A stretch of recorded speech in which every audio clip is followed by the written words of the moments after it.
we've got another trip to the Katy VA clinic. We got about a little over 30 minutes to get to our destination. I think we can chill. It says we're supposed to arrive there at 9:44. No need to put us in hurry mode or anything like that. So we'll just chill it out. Just now we had our landscaping individuals there. They had their trailer. We got a lot of landscaping going around here in the community. But their trailer was kind of partially blocking my driveway. Our AI student driver backed out of my driveway, avoided the trailer. As you can see just now, avoided that trailer as well. Did it as good as I could do it, if not better, right? Me, I'd probably have lost, some of my marbles as I'm getting ready for this appointment. Thinking about various different things. Is Chewbacca taken care of? Is Yoshi taken care of? While I'm backing out, am I gonna make it on time? This software just does a great deal of alleviating a lot of my mental energy, what I tend to want to be focused on. Now, noticing the trailer blocking partially my driveway, my spidey sense was up a little bit, but then I'd seen it on the screen where it was veering off like just early on, avoiding the trailer that was partially blocking the driveway, just like I would have, but I don't have to do it. I don't even have to really think about it. Now that I've experienced it and I kind of know what to expect, that's the beauty of it. When you finally do decide to get a Tesla, ladies and gentlemen, if you don't already have one, or those Tesla users that are still kind of skeptical on FSD, I'm gonna tell you right now, we've come a long way.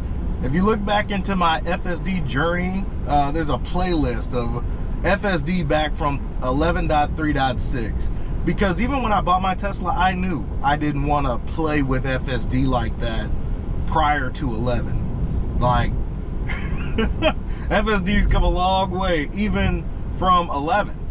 But when I got it, I was like, okay, it's less buggy than it was previously. Obviously, it's only going to get better. But before 11, I was just like, nah, I think I'm okay with that.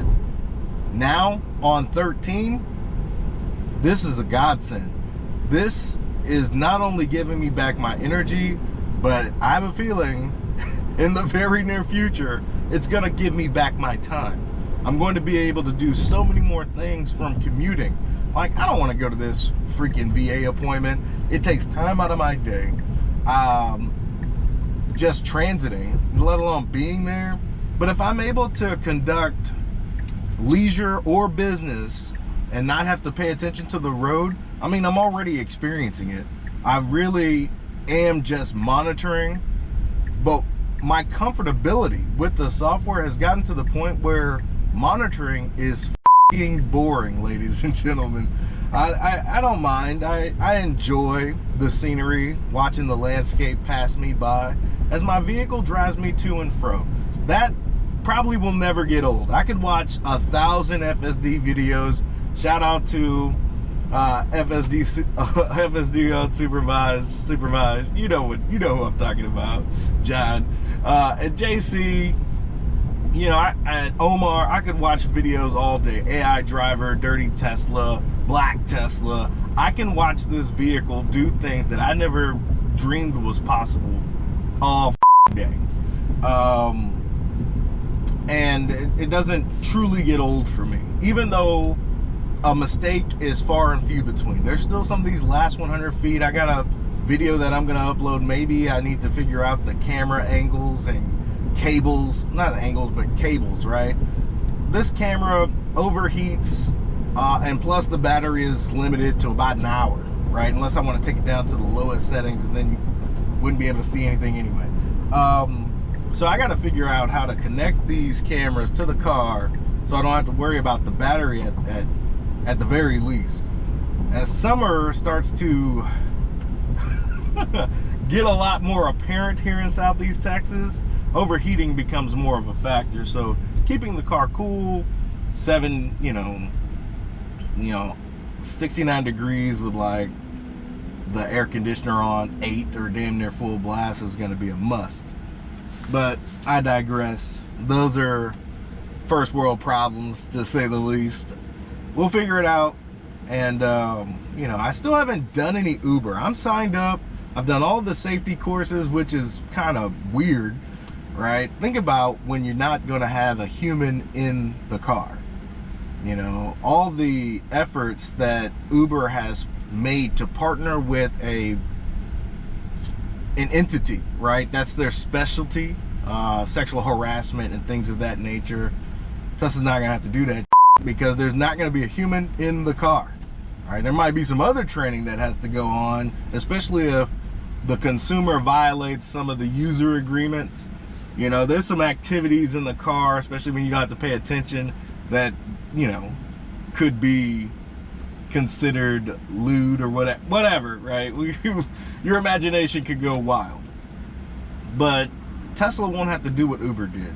You know, if I'm going to be an Uber driver, I have to go through this how to behave course, essentially, so that I don't get slapped with sexual harassment, how to protect yourself from, you know, customers that might harass you in any way, shape, or form. Tesla won't have to do any of that, which is it's kind of mind-blowing when you think about it. A car that drives itself. We went from personal vehicles to I would never get in someone else's car to out of necessity, I think I have to get in this stranger's car, and this is the new normal, so I can commute to and fro, you know, maintain a job, get my kids to daycare, things of that nature, with a total stranger, mind you. That's wild in itself, but that's where we were. And then we're going to evolve from that new normal to a brand new revolutionary way of thinking about transit. The car drives itself. It's safer, not only when you're talking about road conditions and you know, getting into an accident, but it's safer from a human aspect, right? You don't have to worry about a human targeting you in any way, shape, or form. It becomes a different kind of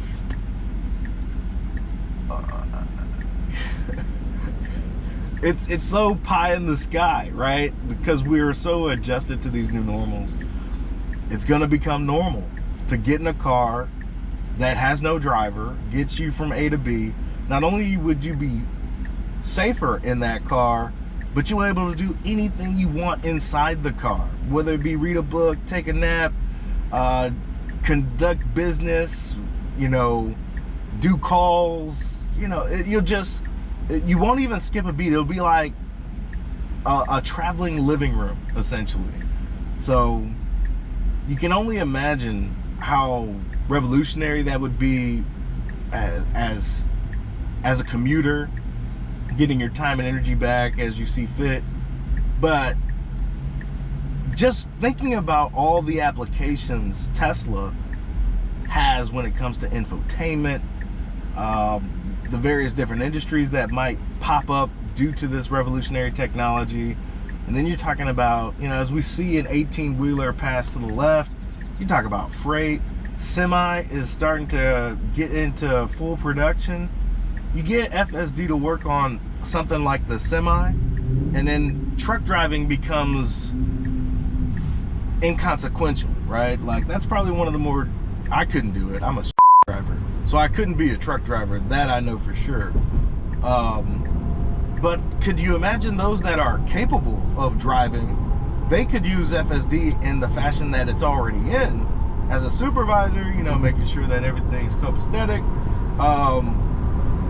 But if it gets to the level of Austin Robotaxi, which there's no reason why it couldn't, you start to change the landscape of the roads entirely. I mean, there's an entire commercial market dedicated to getting hit by an 18-wheeler, especially down here in the great state of Texas.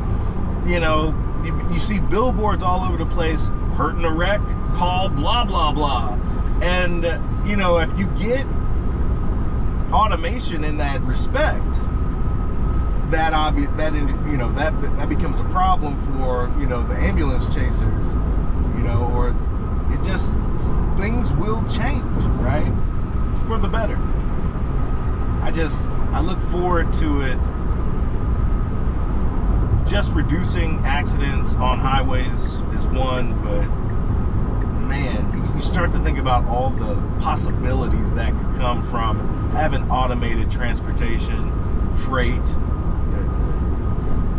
It gets kind of nutty from a financial aspect, but when you're talking about creating a world of great abundance for all, this pillar is very important. Wow. So we're less than 10 minutes out from our destination. We're not going very far. Last time we took this, we did not take I-10. We kind of kept straight on 99. I imagine it's probably due to the time. I-10 should be less busy, but as you can see, traffic is not pleasant.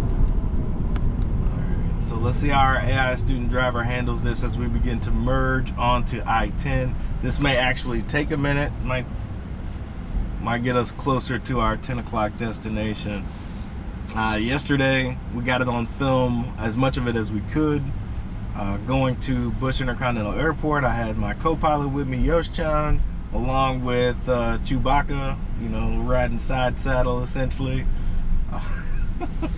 We got into some heated conversation. I broached the topic, so partially my fault. And my willingness to allow the car to just do what it wants. My co-pilot doesn't like how free I am with the software. She claims it to be quite selfish for me to watch this thing make mistakes and see how it recovers. But honestly, that noise. I promise you, ladies and gentlemen, you'd rather have this thing driving than me. I can't stress that enough. I can't multitask to save my life. If I have to change the radio station, then I will do it. I will merge lanes and change radio stations and risk everyone around me. You're talking about 10-car pileup if I make an error. Whereas I give control, and this thing might be hesitant at times as it's trying to predict the trajectory of all the vehicles around it. Right? We're merging into one lane, and if the car to my right doesn't like the speed that I'm traveling, it could try to wedge itself in here. And my AI student driver has to predict what this thing is trying to do, what it wants to do, all the angst that comes with driving. A human might just not be aware, might not be paying attention, but my car is always paying attention, always taking multiple factors into consideration, which is quite brilliant, right? A dedicated robot for driving is what the world needs to reduce these accidents that we see on the highways and ultimately reduce that death toll number. We have to remove the human element, so to speak, if we want to see the results. I don't know. That's just me personally. So we got into a little heated argument about that. I think she kind of understands, but I do understand the point, right?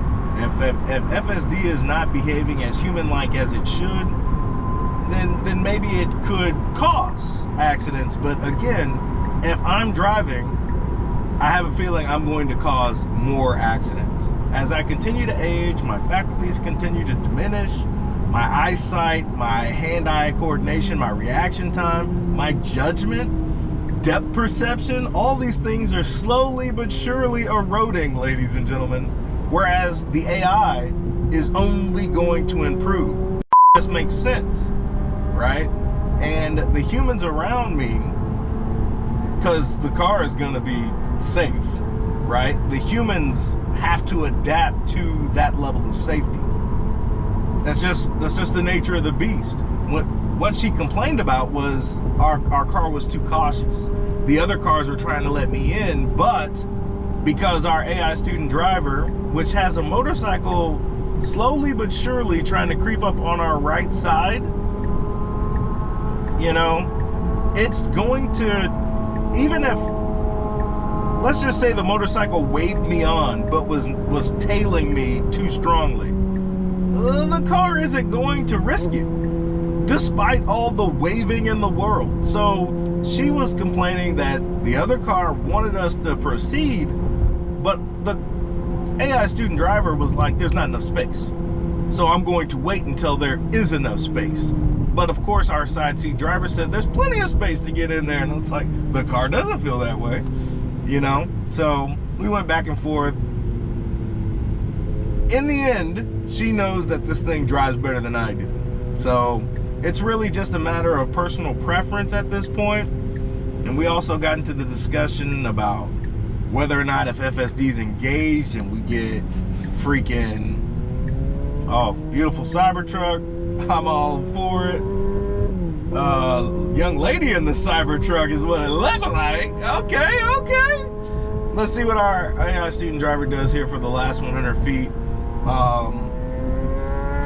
It doesn't really like this parking lot for the VA clinic. It likes to circumnavigate it, which I guess is something to be worked on. Like, it wants to go around, when in actuality we can just go in this parking lot. So we're going to disengage and let the AI team know that. And it looks like the motorcycle is also going to the VA.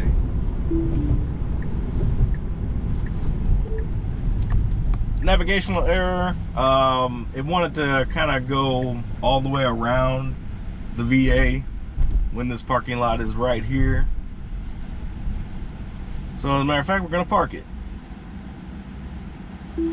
So those are really the source of my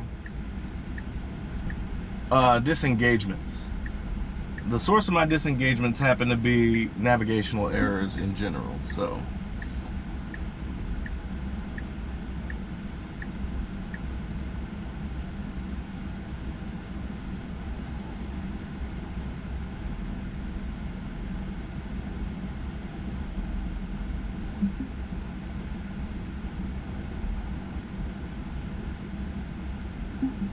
and truth be told, I don't think it, I mean, it's a disengagement simply because I want to get to my appointment.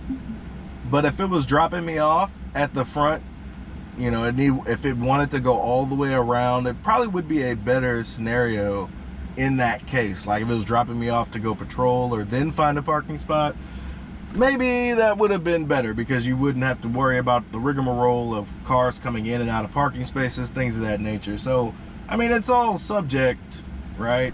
As we get more improved models with larger context and destination options, it's gonna start coming together from a consumer aspect. I got a little bit of time. I got about 15 minutes, so I don't mind wrapping this up a little bit.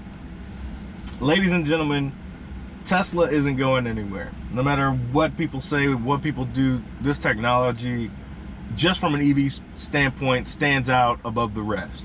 When you start adding in the software, it becomes like, it don't take me all day to recognize sunshine. This FSD product is revolutionary, and I thank the AI team every time I'm in it, because I can only imagine 10, 15 years from now, when my mobility is limited, I will still be able to do this thanks to FSD. And it's only going to improve. It's only going to become more satisfactory as a customer. But yeah, we got to our destination safe and sound. We did disengage just to get into the parking lot to park. But even then, if we would have let the software go, it would have went straight to the front doors of this clinic here.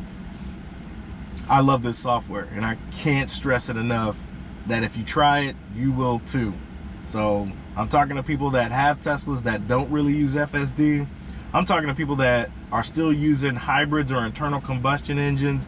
It's about that time to make the leap, and I promise you, you won't regret it. With that being said, that's all I got for you right now. Be easy. Peace.